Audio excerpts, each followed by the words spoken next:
if you feed a fuzz pedal straight into a clean amp, it's usually going to sound pretty horrendous, right? Because you kind of need a lot of gain saturation. You need to put the fuzz into a gainy sound to get that cool kind of compression. So the fuzz pedal that I have is based on a tone bender, which is maybe one of the first type of fuzz pedals. You know, the classic fuzz pedals are like tone benders, fuzz face.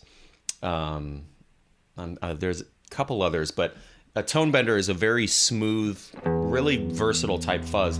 So I'm gonna feed that into my other two gain stages. So this sound is getting very saturated at this point. So.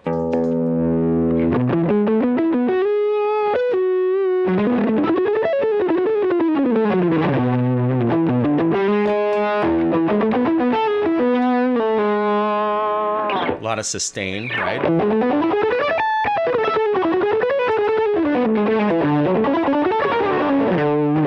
Now let's try this. Let me turn off my other two gain pedals and let's hear what that fuzz sounds like straight into a clean amp.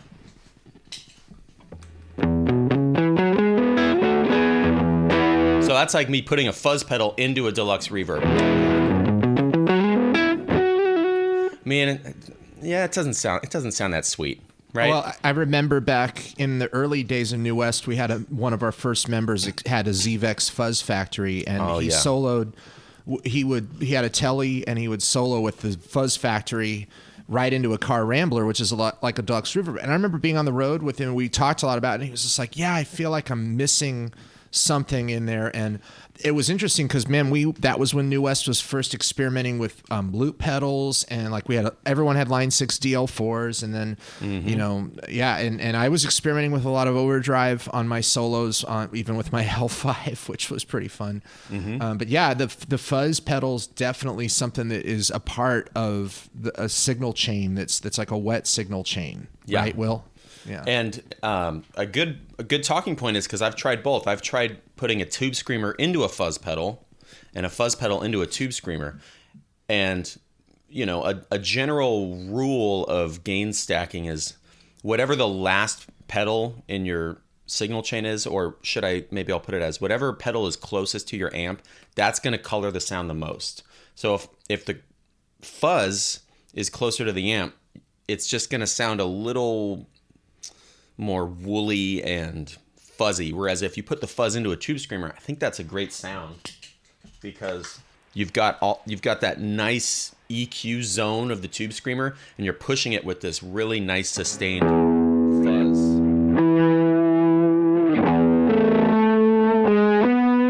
And fuzz has this interesting, almost like oscillating thing if you just play it.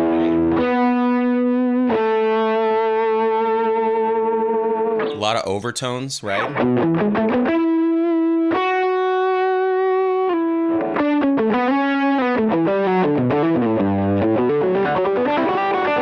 And the thing about fuzz is if I turn the distortion of it or the fuzz knob all the way to 0, it's still pretty fuzzy. It's not like if you turn the gain of a tube screamer all the way down, you lose a lot of gain. But on a fuzz, it's kind of, if you start at 0 and inch it up, so it's at 0 right now. So let me turn it up to 1/4. It's a little more saturated, but there's actually not that much of a difference because there's so much compression of the gain happening that, you know, if you gain stack too much, you kind of lose any variation in dynamics, and it just kind of stays in this mushy bubble. So now let me turn the fuzz to half.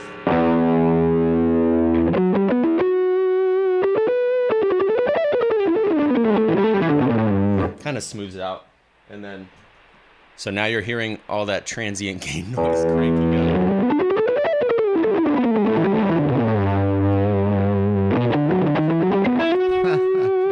Kind of getting into Eric Johnson territory, and let's just max out the gain because this is the overdrive thing. So all the way up.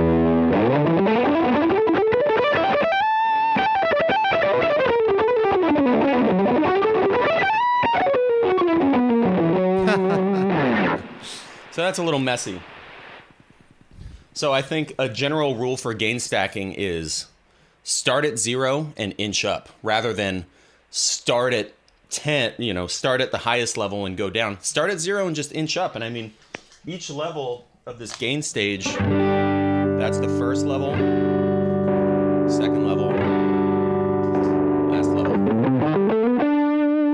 And it should be musical. I think what gain does for guitars is it allows you to really craft a voice on your instrument, right? As opposed to just creating a wall of noise.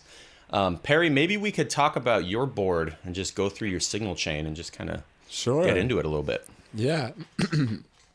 I'll share a picture of my board that I have up here. And those of you that are viewing the episode on our YouTube or on our Patreon, first of all, thank you so much for subscribing. And you also get to see this image here. But yeah, this is a little photo of sort of my main working board here. And there's been a lot of different iterations of my pedal boards over the years, but this one works pretty well for me.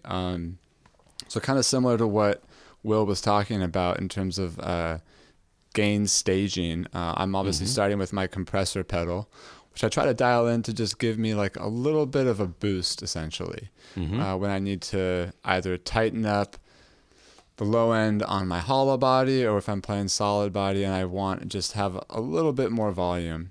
But you got to be careful with the compressor pedal, because I feel like sometimes it can suck out the tone, and I feel like that's just a dab will do ya. Yeah, exactly. Like it's very subtle in the way you have to balance it. So I'll play a little bit of it here.